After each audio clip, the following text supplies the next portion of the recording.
지금부터 시작을 해볼게요. 저는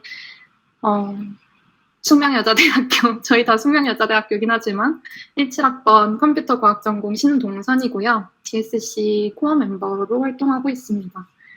그리고 저는 졸업은 했지만 현업에서 뭔가 도커를 사용을 진짜 하나도 좀 궁금했었는데 실제로 모든 서버가 다 도커로 패키징돼서 배포가 되고 있고 도커뿐만 아니라 이제 구글에서 만든 쿠버네티스를 사용해서 그 도커 컨테이너들을 오케스트레이션 하는 툴도 같이 많이 사용을 하고 있어요. 그래서 이번 기회에 도커에 대해 좀 알아보고 그리고 좀 기회가 되신다면 쿠버네티스도 한번 같이 공부해 보시는 걸 추천드립니다. 네, 다음으로는 먼저 목차인데요. 저희는 오늘 도커에 대해 좀 간단하게 살펴볼 거예요. 근데 사실 도커로 패키징해서 배포하는 것만 하면은 정말 간단한 일인데 이 도커가 어떻게 동작을 하고 도커라는 기술이 어떻게 나오게 되었는지를 먼저 알고 넘어가면은 나중에 내가 뭐 프로젝트에서 도커를 써서 배포를 했다 할 때도 그냥 그 기술을 대충 사용해서 배포를 했다라는 경험보다 이 기술이 어떤 지향하는 점을 알고 있고 이 기술을 통해서 어떤 이점이 있었다라는 거를 좀 쉽게 말할 수 있는 개발자가 되셨으면 좋겠어서 앞에 이제 간단하게 실습 전에 도커에 대해 알아보는 시간을 가질 것 같아요. 그래서 간단히 설명드리자면 첫 번째로는 도커에 관해서 알아보고 스프링부트, 제가 좀 스프링부트 개발자이기 때문에 스프링부트 애플리케이션을 어떻게 도커라이징하고 GCP에 배포할 수 있을지 간단한 실습을 진행해 볼 예정입니다. 그리고 두 번째로는 도커라이징 스프링부트 어플리케이션이라고 이제 제목을 지어놨는데 실제로 로컬에서 스프링부트 어플리케이션을 도커라이징하는 과정을 이제 살펴볼 거고 그렇게 도커라이징한 스프링부트 애플리케이션을 GCP에 올려서 배포해보는 그런 간단하게 배포해보는 시간을 가지게 됐습니다. 네. 그래서 제가 미리 공지를 드렸는데 나연님이 미리 공지를 드렸는데 미리 도커를 좀 설치를 해오시면 좋을 것 같은데 만약에 설치가 안 되신 분들은 도커 데스크톱 여기 링크를 첨부해 두었으니까 혹시 설명할 동안 미리 좀 설치를 해주시면 감사하겠습니다. 설치하고 회원가입까지 해주시면 될 것 같아요. 그리고 GCP도 회원가입 되어 있으면 물론 좋겠죠? 그리고 여기에서 이제 도커에 대해서 먼저 알아볼 텐데 도커라는 거를 이제 처음 보면 이 고래 그림이 나오는데 저도 처음에 이 고래 위에 뭔가 이 컨테이너들이 막 쌓여져 있는 게 살짝 화물선 같다는 느낌이 들었거든요. 근데 사실 그게 맞는 것 같아요. 그래서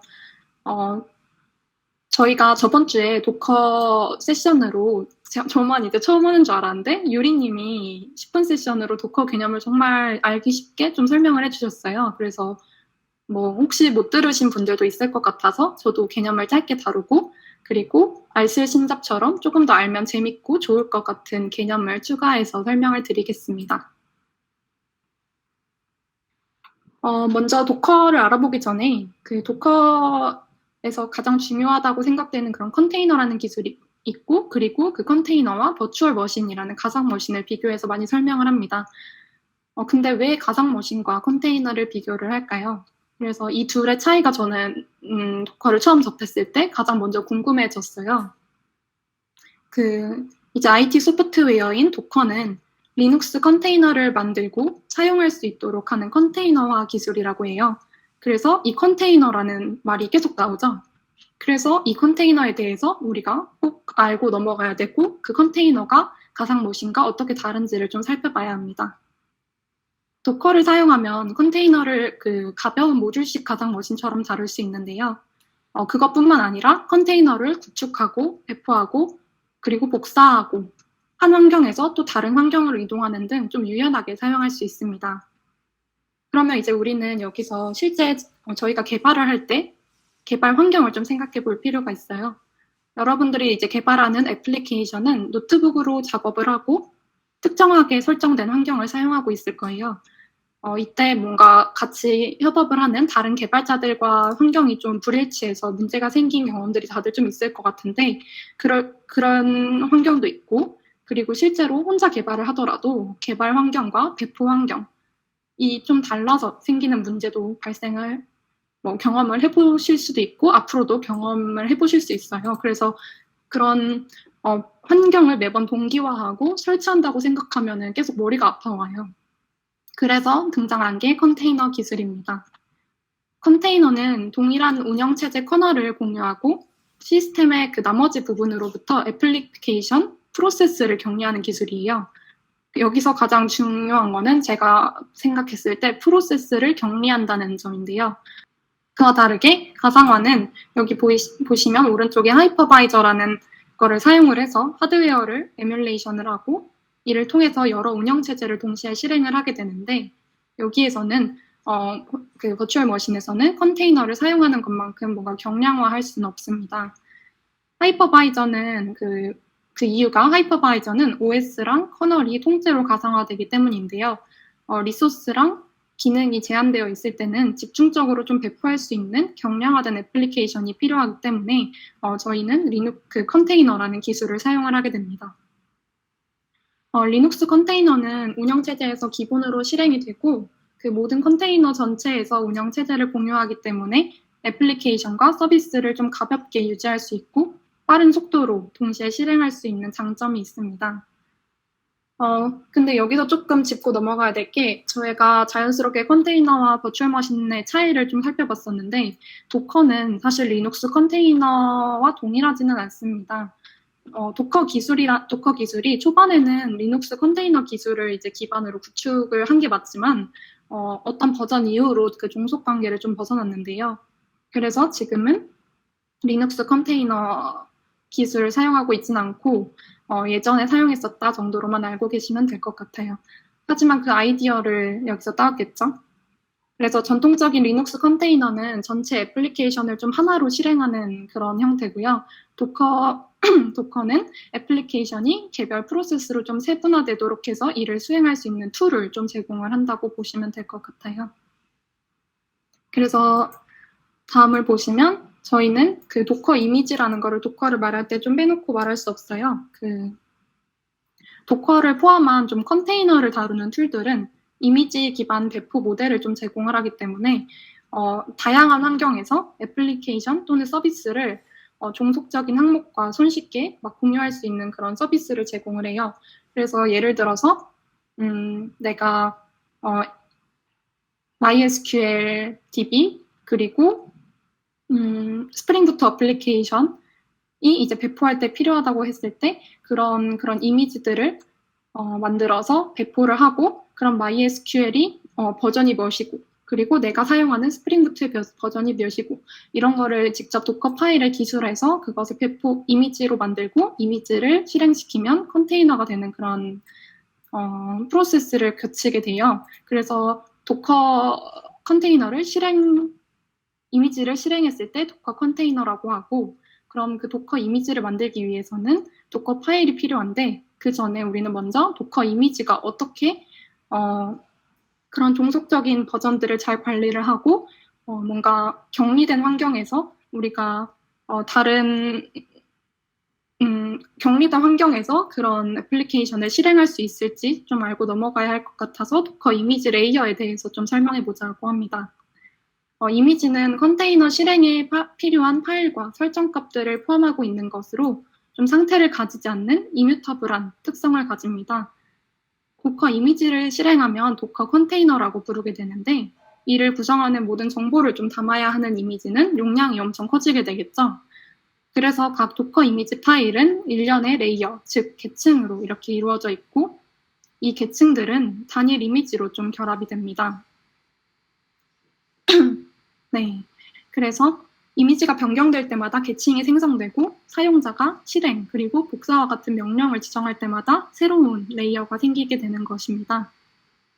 여기서 레이어란 적어도 다른 하나의 이미지와 관련된 이미지라고 생각하시면 됩니다. 좀 말이 어려운데 뭔가 이미지가 그 페어런트 차일드 관계를 유지한다고 생각하시면 될 것 같아요. 이미지는 다른 이미지랑 릴레이션십을 가질 수 있고, 뭐 다른 레포지토리의 다른 소유자의 이미지랑도 릴레이션십을 가질 수 있는 그런 뭔가 유기적인 역할을 좀 한다고 보시면 될 것 같아요. 도커는 새로운 컨테이너를 구축할 때 이러한 그 레이어를 계속 재사용하기 때문에 구축 프로세스가 두 번째부터 훨씬 더 빨라지게 됩니다. 처음에는 이러한 제가 뭐 만약에 여기서 그림에서 보시다시피 아래 레이어부터 그 맨 위 91로 시작하는 그 레이어를 모두 다 다운받아야 하지만 이러한 레이어가 다운받아진 뒤 다른 레이어를 추가하는 것은 만약에 네 번째 레이어까지 있고 다섯 번째 레이어를 추가하게 되더라도 1부터 5까지 다 다운받는 것이 아니라 1부터 4는 이미 있으므로 마지막 다섯 번째 레이어만 따로 또 추가하게 되는 그런 뭔가 사용자에게 빠른 개발 환경을 좀 지원해 주는 거겠죠. 그래서 도커는 새로운 컨테이너를 구축할 때 이러한 레이어를 재사용해서 구축 프로세스가 훨씬 더 빨라진다라고 생각하시면 될 것 같습니다. 그리고 중간에 이제 변경 사항들이 이미지 사이에서도 좀 공유가 되어서 속도, 규모, 효율성이 더 개선됩니다. 이런 레이어 구조는 버전 관리가 좀 내재가 되어 있어서 새로운 변경 사항이 발생할 때마다 내장되어 있는 변경 로그가 기본적으로 적용돼서 컨테이너 이미지를 좀 제어를 하기 쉽습니다. 그리고 컨테이너를 생성할 때도 그 레이어 방식을 사용하는데 이미지를 실행시키면 컨테이너가 된다고 했죠. 그래서 도커 컨테이너가 생성돼도 여기 위에 보시면 여기 리드라이트 레이어라는 게 있죠. 그래서 기존 이미지 레이어 위에 리드라이트 레이어를 추가해서 이미지 레이어를 그대로 사용을 하면서 컨테이너가 실행 중에 생성하는 뭔가 파일이나 뭔가 변경 사항이 있을 수 있겠죠. 그럼 변경된 사항들은 리드라이트 레이어에 저장되기 때문에 여기 밑에 있는 만약에 4가지 계층의 이미지 레이어가 있다면 내가 실제로 컨테이너를 실행시키면서 사용하는 리드라이트 레이어는 다 따로 있기 때문에 이 밑에 4가지 이미지들은 재사용할 수 있다고 보시면 됩니다. 그래서 하나의 이미지 파일로 수백 개, 수천 개의 컨테이너를 사용할 수 있게 되는 것입니다. 그래서 모든 이미지에 이제 레이어가 있기 때문에 이전 버전으로 롤백을 할 수 있는 기능도 지원이 되고 이를 통해서 Continuous Integration과 Continuous Deploy라고 불리는 CI/CD를 수행하는 데도 큰 도움이 됩니다. 네. 너무 빠른가요? 숨이 차네요, 제가. 네, 그리고 이제 도커 이미지에 대해서 알아봤었는데 도커 이미지는 뭐 레이어로 구성되어 있고 그 레이어 이미지를 이제 빌드를 해서 도커 컨테이너가 된다는 건 알겠는데 그럼 그 도커 이미지를 뭘로 만드는지 좀 궁금하셨을 것 같아요. 그래서 그 도커 이미지를 만들 수 있는 것이 도커 파일이라고 합니다. 도커는 도커 이미지를 좀 만들기 위해서 도커 파일이라고 하는 파일에 자체적으로 도메인 스페시픽 랭귀지인 DSL을 이용해서 이미지 생성 과정을 적어서 좀 정리를 하게 돼요. 그래서 이 도커 파일로 도커 이미지를 빌드하고 이미지 저장소인 도커 레지스트리에 이미지를 푸시하게 됩니다. 저희는 이제 도커 헙이라는 거를 사용해서 이 도커 레지스트리 기능을 사용해 볼 텐데요. 회원가입만 하면 대용량의 공식 이미지들을 무료로 다운로드하고 내가 생성한 도커 이미지를 무료로 저장할 수 있습니다. 그래서 지금까지 내용을 정리해 보자면 좀 더 쉽게 설명해 드리려고 제가 비유를 해봤는데 운영체제로 보면은 이미지는 실행 파일이고 컨테이너는 프로세스, 도커는 실행 파일이나 스크립트를 위한 실행 환경이라고 보시면 됩니다. 네. 도커 파일을 아까 말씀드렸는데 도커 파일에 내가 생성한 명령어들을 이제 조합을 해서 내가 원하는 상태의 도커 이미지를 만들기 위한 그런 파일이라고 생각하면 되는데 그럼 우린 도커 파일에 무엇을 정의를 해야 될지 알아야 되겠죠. 그래서 다양한 명령어들이 있지만 저희는 좀 대표적인 여기 나와 있는 from부터 볼륨까지만 간략하게 살펴보겠습니다.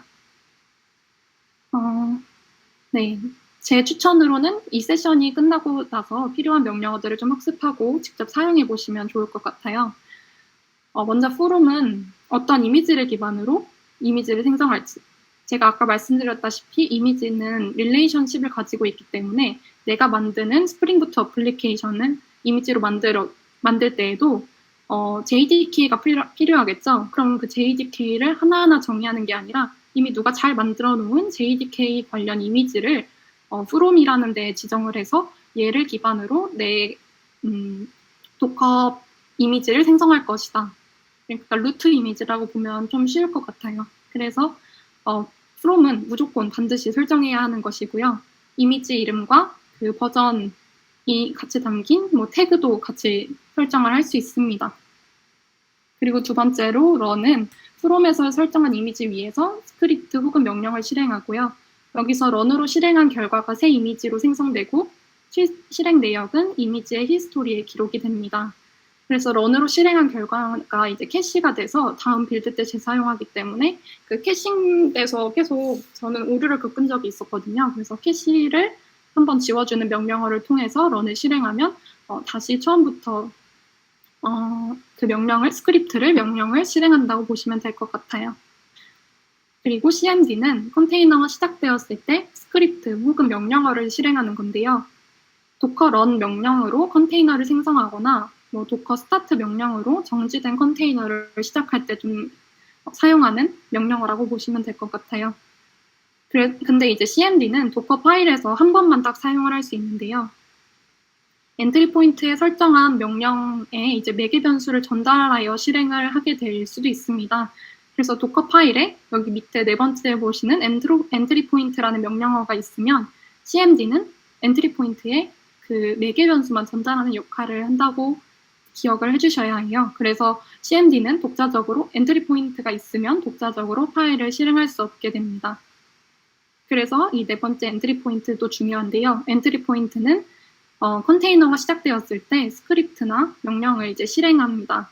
근데 이제 얘는 쉘이라는 거를 사용하지 않는 방식이고 cmd랑 엔트리 포인트는 컨테이너가 생성될 때 명령어가 실행되는 것은 좀 동일한 역할이지만 도커 run 명령과 함께 사용하게 된다면 도커 run 명령에서 실행할 파일을 이제 매개 변수로 전달하게 되면 cmd는 무시되고 엔트리 포인트는 무시되지 않고 얘를 cmd가 전달한 매개 변수로 받아서 처리한다는 그 사실을 좀 기억해 주시면 될 것 같아요. 네, 그리고 나머지 거는 이제 쭉 한번 읽어보시면 될 것 같고 다양한 명령어도 이 세션이 끝나고 찾아보시면 될 것 같습니다. 그리고 이제 도커에 대해서 얘기를 하다가 그 도커가 사실 어떻게 나왔는지 전 좀 궁금했어요. 그래서 도커를 저도 처음 공부할 때는 잘 관심이 없었는데 이번에 회사에 들어와서 도커에 대해서 좀 공부할 시간이 생겨서 공부를 해보면서 도커라는 기술 전에 리눅스 컨테이너라는 기술이 있었다는 것을 좀 알게 되었고 그런 기반 지식을 학습할 때 도움이 될 만한 것들을 좀 적어와서 얘기를 나눠보려고 합니다. 네, 먼저 컨테이너 구현에는 리눅스 네임스페이스, 루트 디렉토리 격리, 컨트롤 그룹, 캐패빌리티, 유니온 마운트 외에 다양한 리눅스 커널 기능들이 사용이 돼요. 그래서 리눅스 네임스페이스 먼저 알아볼 텐데요. 리눅스 네임스페이스는 특정 프로세스의 리눅스 리소스 접근을 제어하기 위해서 사용됩니다. 리눅스 시스템 강의를 들으셨던 분들은 기억이 나시겠지만 조금 간략하게 살펴보자면 도커 컨테이너는 그 하드웨어 에뮬레이션 하이퍼바이저가 없이 리눅스 커널을 공유해서 바로 프로세스를 실행하게 되는 거라고 앞에서 살펴봤잖아요. 그래서 컨테이너가 서로 다른 파일 시스템을 가질 수 있는 것은 그 이미지를 루트 파일 시스템으로 뭔가 이식을 시켜서 프로세스를 실행하기 때문이에요. 제가 지금 이렇게 말하는 게 잘 이해가 안 될 수 있는데 이 세션이 끝나고 한 번 더 찾아보면서 보면 좀 더 도움이 될 것 같아요. 저도 이게 한 번에 이해된 건 아니어서 그래서 도커 컨테이너는 정확히 말하자면 프로세스가 맞아요. 그래서 그 프로세스가 이제 저희 만약에 윈도우 운영체제에서 도커를 깔고 도커 컨테이너를 돌리게 되면은 윈도우 운영체제 내에서는 실행 중인 도커 컨테이너를 프로세스로 인식을 하지만 도커 컨테이너 안에서 그 뭔가 PID를 조회를 해봤을 때는 도커 컨테이너에도 뭔가 새로운 운영체제가 있다는 그런 느낌을 받거든요. 그래서 도커 컨테이너는 프로세스라고 부르지만 프로세스이지만 프로세스라고 부르기보다는 컨테이너라고 부르는 그런 뭔가 격리된 이미지라고 생각을 하시면 될 것 같아요. 그래서 컨테이너는 뭔가 리눅스 커널에 포함된 프로세스를 격리하는 기술들을 사용해서 생성된 특별한 프로세스라고 생각하면 될 것 같아요. 그리고 좀 더 말씀드리고 싶은 게 있었는데 이거는 나중에 Q&A를 하면서 질문이 들어오면은 말씀을 드리고, 도커 컨테이너가 뭔가 프로세스라는 거를 정확히 이해를 하시게 된다면 도커 이미지를 단 하나의 타깃 프로세스를 실행하기 위한 파일들의 집합이라고 이해를 하시면 될 것 같아요. 그래서 뭔가 이 도커 컨테이너가 하나의 프로세스를 뭔가 격리시킨다는 그런 느낌을 좀 안고 가시면 될 것 같습니다. 그리고 그 루트 디렉토리 격리와 ch루트라는 게 있는데 이것을 알아보게 된 계기가 컨테이너 이전에는 어땠을지 좀 궁금했어요. 그래서 그 이 ch루트라는 거는 프로세스의 루트 디렉토리를 변경하는 기능인데요. 이것도 리눅스에서 다루는 기술이고, 이를 통해서 프로세스가 액세스할 수 있는 디렉토리를 제한을 하고 시스템 라이브러리랑 관련된 라이브러리를 좀 로드할 수 있는 기능입니다. 그런데 이제 ch루트라는 기술로도 충분히 그런 뭔가 도커 같은 기능을 구현할 수 있지 않을까라는 생각을 할 수 있지만, ch루트는 파일이나 디렉토리에 대한 액세스 권한만 제어하는 거기 때문에 네트워크나 프로세스 등을 컨트롤할 수 없다는 점을 짚고 넘어가고 싶었습니다. 그래서 첫 번째로 ch루트가 있었고, 그럼 ch루트에서 바로 도커로 넘어왔냐? 그건 또 아니거든요. 그래서 2000년을 보자면 유닉스 OS인 그 FreeBSD라는 게 있는데, 이 FreeBSD에서 OS 가상화 기능인 FreeBSD 제일이라는 거를 발표해요. 그 제일이라고 하면은 여러분이 알고 계신 과목이 맞습니다. 그래서 FreeBSD 제일은 ch루트처럼 뭔가 파일 액세스를 제어하는 것이 아니라 호스트 OS와 그리고 제일이라는 뭔가 OS 버추얼라이제이션 환경에서 파일 시스템, 프로세스, 네트워크를 모두 분리할 수 있는 뭔가 획기적인 기술을 제공해서 이것이 결국 컨테이너의 시초가 되게 됩니다. 그리고 이제 2000년을 넘어서 2006년에 구글이 프로세스 컨테이너스라는 프로세스 자원 이용량을 제어하는 기능을 좀 발표를 하게 돼요. 그래서 이 기능이 조금 생소한데 이게 결국에 C그룹이더라고요. 이 기능이 C그룹이라고 이름을 바꿨고, 2008년에서는 이제 레드햇에서 뭔가 논리적으로 시스템 자원을 좀 분할을 하게 되는 저희가 잘 아는 네임스페이스를 발표를 하게 돼요. 그래서 이제 이 네임스페이스와 C그룹이 나왔고, 비슷한 시기에 이제 IBM에서 드디어 리눅스 컨테이너를 발표하게 됩니다. 그래서 이제 리눅스 컨테이너라는 것 자체가 C그룹과 네임스페이스를 사용해서 구현한 최초의 리눅스 컨테이너 엔진이에요. 그래서 이 리눅스 컨테이너가 바로 현재 컨테이너 기술의 시초라고 보시면 될 것 같습니다. 그리고 이런 리눅스 컨테이너를 기반으로 도커가 만들어졌고, 지금은 도커가 리눅스 컨테이너를 사용하고 있지는 않지만 결국엔 기반 기술이 되었다라는 점을 좀 알고 지나가시면 좋을 것 같습니다. 그리고 잠시만요, 물 좀 마실게요.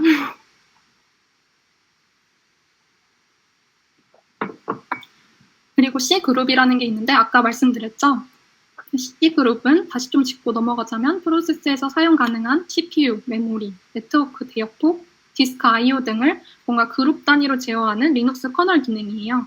그래서 이 C그룹이라는 거는 뭐 컨트롤 그룹이라고도 불리는데, 컨테이너에서만 사용되는 기능은 아니고 리눅스 시스템에서 프로세스 관리를 위해 일반적으로 사용이 됩니다.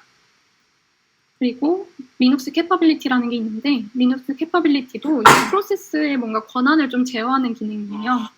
리눅스 프로세스는 이제 크게 뭔가 루트 권한이라고 하죠. 루트 권한으로 실행되는 뭔가 특권을 가진 프로세스랑, 그리고 저희가 이제 처음 들어갔을 때 수도라는 거를 사용하지 않고 바로 사용을 하게 되면 일반 사용자라고 분리가 되죠. 그래서 일반 사용자가 실행하는 비특권 프로세스로 나뉩니다.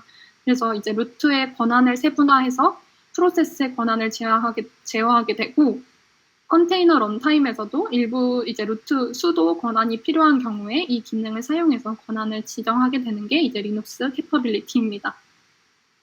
결국에 이걸 듣다 보면 이제 리눅스가 중요하다는 걸 알게 되겠죠. 그리고 이제 유니온 마운트라는 게 있는데, 이제 유니온 마운트가 정말 중요한 게 이게 결국에 그 레이어된 파일 시스템을 구현하는 것이에요. 계층화된 파일 시스템을 구현하는 것이고, 유니온 마운트를 통해서 뭔가 이미지를 빌드하는 과정에서 아까 제가 말씀드렸던 캐시를 사용을 하거나 이미지를 뭔가 좀 버전 관리하는 데도 좀 이점이 있습니다. 그래서 아까 그 리드라이트 레이어 보셨죠? 그래서 그런 뭔가 복수의 파일 시스템을 하나의 파일 시스템으로 마운트해서 해도 파일 시스템에서 뭔가 동일한 파일이 이제 발견이 된다면 나중에 이제 마운트된 파일 시스템의 파일을 좀 오버레이 한다고 생각을 하시면 되는데, 그래서 뭔가 그 하위 파일 시스템에 대한 쓰기 작업은 그 copy on write라고 COW 전략에 따라서 복사본을 생성을 하고, 원본 파일 시스템은 전혀 변하지 않아서 계속 그 이미지를 기반으로 컨테이너를 만들 수 있듯이 그럼 원본 파일 시스템은 안전하게 유지가 된다라는 기술을 구현하는 게 유니온 마운트입니다. 도커를 얘기할 때 유니온 마운트를 얘기하는 이유가 이제 도커 이미지의 데이터를 변경해야 하는 경우가 있을 수도 있는데요. 이 경우에는 도커 이미지는 다른 컨테이너들도 만약에 내가 이 이미지를 기반으로 10개의 컨테이너를 만들었는데 제가 이 이미지가 좀 뭔가 추가해야 될 게 있어서 이미지를 수정하게 된다면 다른 컨테이너들도 공통적으로 사용하고 있기 때문에 수정을 하면 안 되겠죠. 뭔가 그 영향을 미치겠죠. 다른 컨테이너들에게도. 그래서 이런 점을 좀 방지를 하려고 도커가 이제 유니온 파일 시스템이라는 것을 사용해서 문제를 해결을 합니다. 기본적인 원리는 아까 계속 말씀드렸다시피 원본 이미지를 수정하는 대신에 변경된 정보를 따로 저장을 하고 원본 데이터와 변경된 정보를 조합해서 복원하는 식으로 데이터를 읽습니다. 이렇게 하면 이제 원본 이미지를 수정할 필요 없이 각 컨테이너마다 다른 정보를 저장해서 10개, 아까 제가 예를 들었던 10개의 컨테이너마다 각각 그 격리된 상태로 이제 관리를 할 수 있을 것 같습니다. 네, 그래서 도커 컨테이너 레이어 구조는 컨테이너 레이어랑 아까 이 이미지 레이어로 분류를 하고, 이미지 레이어는 아까 그 4개가 있었죠. 리드온리 레이어고, 그리고 컨테이너 레이어는 이제 컨테이너가 생성된 뒤에 뭔가 변경이 일어났을 때 거기에 작성을 하게 되는 라이터블 레이어라고 생각하면 됩니다. 그래서 네. 그리고 이게 이제 도커를 구성하는, 그리고 도커 전에 나왔던 리눅스 기능과 뭔가 그런 리눅스 커널 기능들에 대해서 알아봤고, 그리고 이제 제가 좀 이 리눅스 기능들과는 좀 다르게 도커 컴포스도 하나 짚고 넘어가고 싶었는데, 도커 컴포스까지 말하면 시간이 너무 길어질까봐 도커 컴포스는 간단하게 짚고 넘어가겠습니다. 도커 컴포스는 이제 아까 계속 도커 이미지로 뭔가 제가 만든 스프링 부트 어플리케이션이나 어떤 뭐 클라이언트 애플리케이션을 빌드 이미지를 만들어서 이미지를 실행시켜서 컨테이너를 만들 수 있다고 했는데, 그냥 간단하게만 생각해봐도 스프링 부트 애플리케이션을 만들고 실행을 시키려면 만약에 DB가 있는 프로그램이라면 MySQL 컨테이너도 있어야 될 거고, 그리고 그 MySQL 컨테이너랑 상호작용하는 제가 만든 스프링 부트 애플리케이션도 있어야 되겠죠. 그럼 이 복수개의 컨테이너를 같이 함께 이제 연동시켜서 실행을 해야 되는데, 저희가 보면은 그 스프링 부트 애플리케이션을 데이터베이스 없이 실행하면은 오류가 나죠. 그래서 도커도 똑같아요. 그래서 데이터베이스 컨테이너를 먼저 실행한 다음에 저희가 만든 어플리케이션 컨테이너를 실행을 해야 돼요. 그래서 이제 그 애플리케이션 컨테이너가 데이터베이스 컨테이너를 찾을 수 있게 그런 링킹 해주는 과정이 이제 도커 컴포스에서 좀 쉽게 다룰 수 있습니다. 도커 컴포스가 아니어도 뭔가 링크 작업이 있을 수 있지만 링크 명령은 이제 디프리케이티드 됐다고 하고, 도커 컴포스를 통해서 뭔가 그 유기적인 관계를 직접 명시하는 그런 야물 파일을 사용하게 됩니다. 그래서 도커에 대해서 좀 더 공부하시다 보면은 도커 컴포스.yaml이라는 파일에 컨테이너 실행에 필요한 옵션들을 적고 컨테이너 간에 여러 컨테이너들 간의 실행 순서나 의존성도 관리할 수 있는 것을 보실 수 있어요. 여담이지만 이제 도커 컴포스 100단 소스는 파이썬으로 구성되어 있습니다. 네, 아직도 멀었네요. 이제 10번부터는 저희가 실습을 진행을 할 건데요. 제가 사실 계획은 다 따라서 해드리려고 했는데 미리 조금 보신 분들은 알겠지만 실습이 되게 쉽습니다. 처음부터 도커 실습 어려운 걸로 진행을 하면 밥 먹고 안 하실 것 같아서 최대한 쉬운 걸로 준비를 해보다 보니까 스프링에서 직접 제공하를 하는 도커 실습 예제가 있어요. 그래서 저도 그걸 그대로 그냥 거의 조금만 바꿔서 DSC 숙명 GitHub에 올라와 있고요. 그 GitHub을 보시면 정말 간단한 소스라는 걸 알게 되실 겁니다. 그래서 일단 설명을 하면서 제가 따라 쳐드리려고 했는데 시간 관계상 설명을 좀 먼저 해드릴게요. 이제 도커라이징 스프링 부트 애플리케이션 실습으로 넘어갈 텐데요. 스프링 부트를 저희가 학습하는 목적이 아니기 때문에 템플릿을 사용해서 도커 이미지를 생성을 하게 될 겁니다. 근데 이제 저희가 아까 도커 데스크톱을 깔아오라고 했는데 도커 데스크톱을 이제 깔게 되시면 이렇게 컴퓨터 내장 소프트웨어가 생길 거예요. 그래서 이걸 보시면 저는 옛날에 이 아이디로 가입을 해놨고 이 아이디를 기반으로 도커 리모트, 제 개인 리모트 레포지토리가 도커 헙에 가입을 하면 생기게 돼요. 그래서 저는 미리 이미지를 좀 만들어놔서 여기 도커 데스크톱, 도커 데스크톱 이제 도커 헙이랑 연결이 돼서 도커 헙에 미리 이미지를 푸시를 해놨는데 이 이미지를 어떻게 푸시하는지를 좀 먼저 알려드리겠습니다. 그래서 보시면 저는 도커 아이디가 아까 SDS 111888이었어서 네. 이거를 이 명령어, 이 꺽쇠 대괄호가 직접 치셔야 할 명령어거든요. 그래서 여기 뒤에 점을 꼭 잊지 마시고 그 스프링 부트 깃허브에서 클론을 받고 그 클론 받은 프로젝트에 들어가서 이 도커 빌드 태그 SDS 111888 여기는 이제 이 슬래시하고 도커 이미지 이름을 직접 그냥 마음대로 작성을 해주시면 되는데 저는 그냥 이렇게 DSC SMW 도커 프랙티스라고 했고요. 이 뒤에 점을 의미하는 거는 이 현재 디렉토리를 의미합니다. 그래서 저는 그래도 한번 보여드려야 될 것 같아서 네. 이게 보이시나요? 너무 작죠?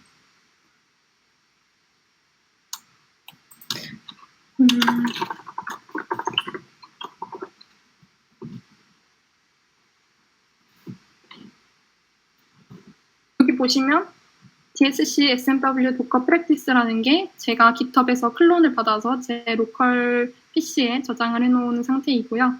이 DSC SMW 도커 프랙티스 안에 들어가서 여기 도커 빌드 이 명령어를 쳐주게 되시면 이렇게 레이어가 쫙 생성되는 게 눈으로 보이실 거예요. 저는 이렇게 생성을 했고 그리고 저는 이미 보셨겠지만 도커 파일을 미리 정의해 놓은 상태입니다. 도커 파일은 아까 저희가 배웠던 명령들과 정말 다른 게 없어서 생략을 했고요. 직접 들어가서 보시면 이렇게 간단합니다. 오픈 JDK 11을 사용을 하고 JRE만 들어있는 파일을 사용을 하게 되고요. 그리고 스프링 부트는 자르 파일을 실행하기 때문에 자르 파일이 위치하는 그런 공간을 직접 아규먼트를 통해서 자 파일이라는 변수에다가 저장을 하고 자 파일이라는 것을 여기서 가져와서 app.자르로 코피를 복사를 하게 됩니다. 그리고 아까 배운 엔트리 포인트 명령어를 통해서 자바 엔트리 포인트 명령어가 실행하는 거였죠. 그래서 자바 자르 app.자르를 실행한다는 그런 명령어를 써준 간단한 도커 파일입니다. 네. 이렇게 빌드를 하게 되시면 도커 이미지스라는 명령어를 통해서 다시 확인을 해보면 지금 현재 제 로컬 PC에 있는 도커 이미지들이 쫙 보이게 되세요. 그래서 맨 위에 보시면 2일 전에 제가 만든 이미지가 보일 거예요. 아마 지금 빌드를 다시 하게 되면 가장 최근 1minute ago 뭐 이런 식으로 뜨겠죠. 그래서 도커 파일로 생성한 도커 이미지를 제 로컬 서버에서 확인하는 기능은 도커 이미지스라는 명령어입니다. 그래서 아까 제가 말씀드렸다시피 스프링 부트는 JDK가 필요한데 JDK는 사실 실행 환경과 컴파일 환경 모두죠. 근데 저희는 자르라는 거를 실행하기 때문에 JRE, 자바를 실행할 수 있는 그런 JRE만 필요한 것입니다. 그래서 저는 아까 도커 파일을 보셨다시피 JDK를 루트 이미지로 사용하지 않고 JRE로 이제 루트 이미지를 사용하게 됩니다. 이렇게 뭔가 도커 이미지를 좀 경량화시키는 게 중요해요. 지금은 정말 간단한 어플리케이션이지만 정말 큰 어플리케이션을 개발을 하고 도커 이미지로 만든다면 조금이라도 좀 더 경량화된 이미지를 사용을 해야 서버에 부담이 안 가겠죠.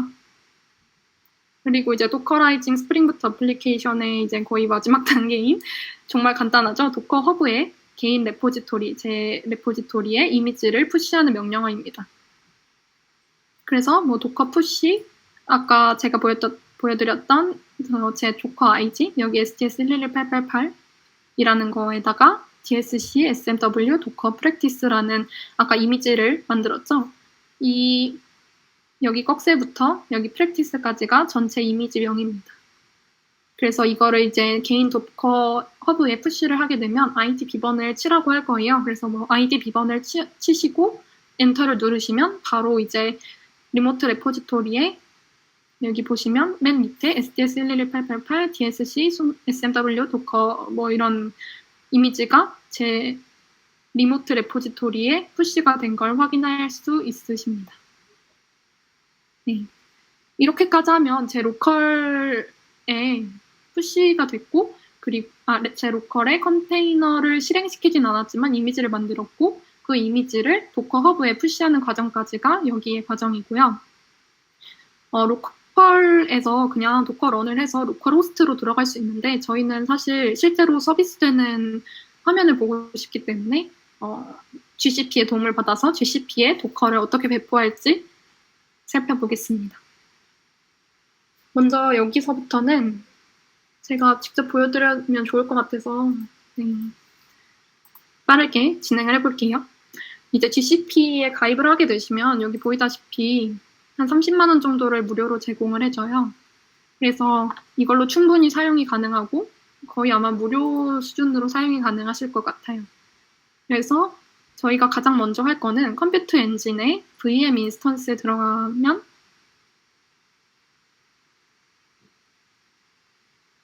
엄청 느리네요. 여기에 제가 직접 만들어 놨는데 여기 인스턴스 만들기라는 게 있어요. 그래서 이게 저희가 만든 도커 이미지를 가지고 도커 컨테이너를 만들고 도커 컨테이너를 실제로 뭔가 실행시킬 서버가 있어야 되겠죠. 그래서 GCP의 VM 인스턴스를 이용할 건데요. 여기서 인스턴스 만들기를 클릭을 하면 여기에 이 인스턴스의 이름, 뭔가 제가 알아볼 수 있는 이름을 적게 되고 리전은 현재 살고 계시는 뭐 서울이나 뭐 이런 각자 살고 계시는 도시에 선택을 해주시는 게 좋고 그리고 여기 머신 구성은 뭐 CPU 플랫폼은 그냥 그대로 할 거고요. 이게 가장 낮은 거여서 그리고 머신 유형은 저희는 사실 미디엄까지 필요 없기 때문에 마이크로로 선택을 합니다. 그리고 HTTP 트래픽만 허용을 하면 돼서 일단 HTTP 트래픽만 허용을 해서 사용을 하고 만약에 실제로 서비스를 하고 싶으신 분들은 HTTPS 트래픽을 허용을 하고 HTTPS 뭔가 도메인을 뭐 발급을 받으셔서 그걸 등록을 하시고 뭔가 이런 절차들이 있는데 저희는 오늘은 간단하게 HTTP 트래픽만 허용을 하겠습니다. 네. 그리고 저희가 아직 방화벽 구성을 안 했는데 방화벽 구성을 하게 되면 여기 네트워크 태그에다가 방화벽 이름을 작성을 해주면 그 방화벽과 이 VM 인스턴스가 연결이 되는 건데요. 일단은 지금은 비워두고 만들기를 누르시면 됩니다. 그래서 만들면은 조금만 기다리면 이렇게 만들게 돼요.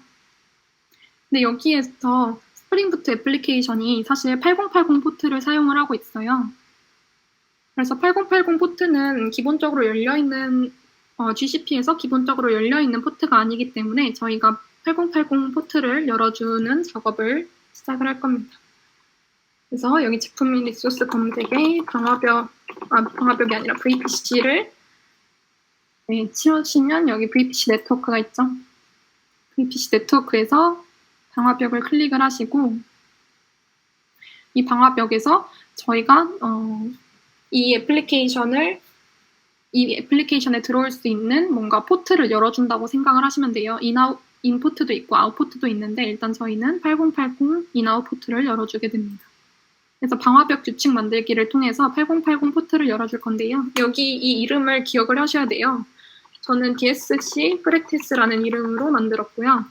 이 이름을 아까 그 네트워크 태그에 설정을 하셔야 합니다. 그래서 여기에 뭔가 까먹을까봐 DSC에서 사용하는 8080 포트 뭐 이런 식으로 제가 나중에 알아볼 수 있는 설명을 쓰고요. 그리고 수신으로만 일단 트래픽 방향을 송신할 게 없기 때문에 수신으로만 트래픽 방향을 설정을 했고요. 그리고 여기 보시면 제가 좀 캡처를 해놨는데 소스 필터 범위는 사실 제가 만든 VM 인스턴스에 꼭 이 192.168.2만 들어와야 한다. 이런 뭔가 제약 사양이 있으신 분들만 이렇게 해주시면 되고, 저는 사실 누구나 들어와도 되기 때문에 이렇게 모든 IP를 설정을 해줍니다. 그리고 지정된 프로토콜, 아까 8080을 열어준다고 했죠? 이렇게 8080을 적어주시고 이렇게 만들기를 눌러주시면 제가 미리 좀 만들어놨는데 여기 DSC 프랙티스라는 이런 방화벽 규칙이 생기게 됩니다. 여기 그래서 잘 맞게 하셨는지 한번 PPT를 보시면서 확인을 해주시면 될 것 같고요. 그리고 아까 VM 인스턴스를 만들어놨는데 다시 돌아갈게요. VM 인스턴스에 가시면 여기에서 수정을 좀 해주는 게 좋겠죠? 아까 제가 네트워크 태그를 만들지 않았다는 가정하입니다. 그래서 여기 보시면 저는 이미 추가를 해놨는데 네트워크 태그에 HTTP 서버랑 저는 둘 다 허용을 해놨네요. 사실 얘는 필요 없고 DSC 프랙티스라는 네트워크 태그를 직접 여기다 치시면 돼요. 그러면 이렇게 생성이 되겠죠? 그럼 이 DSC 프랙티스라는 네트워크 이름 태그를 보고 GCP가 자동으로 방화벽을 VM 인스턴스, 이 해당 VM 인스턴스에 연결을 해주는 그런 원리입니다. 그래서 이렇게 하면 이제 인스턴스 만드는 거는 다 마치신 거라고 보시면 되고요. 그럼 이 인스턴스에 직접 들어가서 도커 컨테이너를 실행을 시켜줘야 되는데 여기 SSH를 누르면 이렇게 좀 AWS랑은 다르게 GCP는 간단하게 지원을 해주더라고요. 근데 제가 지금 그 LTE여서 좀 느릴 수 있어요. 그래서 일단 이게 됐다고 가정을 하고 이제 여기 저희가 만든 VM 인스턴스는 아예 깨끗한 머신, 그냥 깨끗한 서버라고 생각을 하시면 돼요. 컴퓨터를 새로 사면은 저희가 막 윈도우도 설치하고 뭐 다른 응용 프로그램도 설치를 하는데 이 VM 인스턴스는 아까 자세히 보신 분은 알겠지만 리눅스를 기반으로 하는 인스턴스이기 때문에 리눅스 운영체제만 깔려있고 아무것도 없다고 보시면 됩니다. 그래서 저희는 도커를 사용해야 되기 때문에 이 세 가지 명령어로 도커를 설치를 해줍니다. 그러면 도커를 설치를 다 하면은 이렇게 도커 마이너스 버전 이게 아닌가? 네, 도커 마이너스 버전을 하면은 V를 하면은 도커 버전이 나오게 됩니다. 이 세 가지 명령을 다 치시면 18.0.9.1이네요. 그러고 나서 아까 저희가 도커 헙 여기에다가 직접 이미지를 푸시를 해놨죠.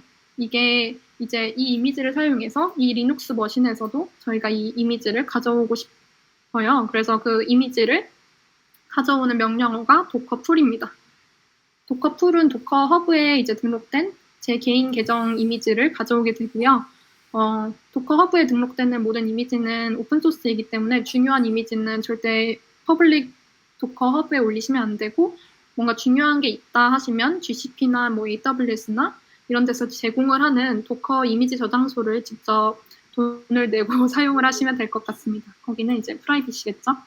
그래서 sudo docker 풀 STS 111888 아까 그 이미지죠. 그리고 DSC SMW 도커 프랙티스라는 이 명령어를 통해서 도커 풀을 수행을 하면은 그래서 도커 풀 뭐 이런 식으로 사용을 하게 되면은 도커 이미지가 이 리눅스 머신에서도 생기게 돼요. 그래서 보시면 sudo docker images로 현재 이 리눅스 머신에 생성된 도커 이미지를 확인을 하게 됩니다. 그럼 저는 이미 풀을 받아놔서 이렇게 있습니다. 그리고 이미지가 잘 설치가 된 것을 확인을 하면은 이 도커 이미지를 사실 그대로 런만 시켜주면은 모든 것이 끝나는 구조입니다. 정말 간편하죠? 그래서 도커런, sudo 도커런 8080 포트를 연결하고 그리고 이 컨테이너의 이름을 dsc smw docker practice라고 이름을 짓고요. 그리고 -t 옵션은 백그라운드에서 돌리겠다는 거예요. -t 옵션이 없으면 여기에 그냥 계속 쭉 떠 있는 상태거든요. 근데 이 어플리케이션을 돌리고 나서도 다른 작업을 수행하고 싶으신 분들은 -t 명령을 사용해 주시면 될 것 같습니다. 네, 그래서 이렇게 도커런을 하면 이건 안 보여드려도 되겠죠? 도커런을 하면은 현재 떠있는 그런 컨테이너를 확인해 보실 수 있습니다. 그래서 이미지는 이렇게 되고 실제 이 컨테이너 이름은 이거고 8080 포트를 모든 IP에서 받고 있다라는 것을 보실 수 있습니다. 그러면 이제 배포가 실제로 잘 됐는지 확인을 해봐야겠죠. 그래서 이 외부 IP를 들어가면 얘가 아무것도 없어요. 그래서 HTTP로 연결을 했기 때문에 HTTP로 하고 그리고 저희 8080 포트를 사용하기 때문에 이렇게 해주시면 이 애플리케이션은 헬로 도커 월드만 프린트하는 애플리케이션이기 때문에 이렇게 잘 나오게 됩니다. 네, 이걸로 사실 네, GCP에 저희가 만든 스프링 부트 애플리케이션을 배포하는 것이 끝났습니다.